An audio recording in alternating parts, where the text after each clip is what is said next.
with only one sentence, that is sentence of death. ক্ষমতাচ্যুত সাবেক প্রধানমন্ত্রী ও মানবতা বিরোধী অপরাধে দণ্ডপ্রাপ্ত শেখ হাসিনাকে বাংলাদেশে ফেরত পাঠানোর অনুরোধটি পর্যালোচনা করছে ভারত সরকার।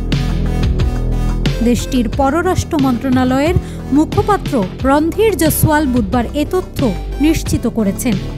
তিনি জানান, বিষয়টি ভারতের চলমান বিচারিক ও আইনগত প্রক্রিয়ার আওতায় খতিয়ে দেখা হচ্ছে। এ বার্তা দিয়েছে রয়টার্স। গত বছরের জুলাই আগস্ট অভ্যুত্থানের পর মানবতা বিরোধী অপরাধের মামলায় রায় ঘোষণা করেছে আন্তর্জাতিক অপরাধ ট্রাইব্যুনাল। রায়ে শেখ হাসিনা ও তৎকালীন স্বরাষ্ট্রমন্ত্রী আসাদুজ্জামান খান কামালকে মৃত্যুদণ্ড দেয়া হয়েছে। একই মামলায় রাজসাক্ষী হিসেবে থাকা সাবেক আইজিপি চৌধুরী আবদুল্লাহ আল মামুনকে 5 বছরের কারাদণ্ডও দেয়া হয়েছে। রায় ঘোষণার আগে থেকেই শেখ হাসিনা ও কামাল ভারতের ভূখণ্ডে অবস্থান করছেন। রায় ঘোষণার দিনই পররাষ্ট্র মন্ত্রণালয় আনুষ্ঠানিক বিবৃতির মাধ্যমে তাদের প্রত্যর্পণ চেয়ে নয়াদিল্লির কাছে আনুষ্ঠানিক বার্তা দেয়।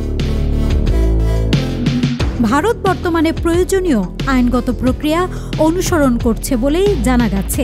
পরিস্থিতি পর্যবেক্ষণে রয়েছে দুদেশের কূটনৈতিক মহল। হাসিনাকে দেশে এনে বিচারের মুখোমুখি করতে দিল্লির কাছে প্রথম আনুষ্ঠানিক বার্তা পাঠানো হয় গত বছরের ডিসেম্বরে। সে সময় ভারত এ বিষয়ে সাড়া দেয়নি। এবছর রায় ঘোষণার পর পুনরায় হাসিনাকে প্রত্যর্পণ চুক্তির আওতায় দেশে পাঠানোর আহ্বানে সতর্ক প্রক্রিয়া জানায় নয়াদিল্লি। সেখানে তারা জানায়, হাসিনার রায়ে গভীর নজর রাখছে তারা। News desk, Manabzamin.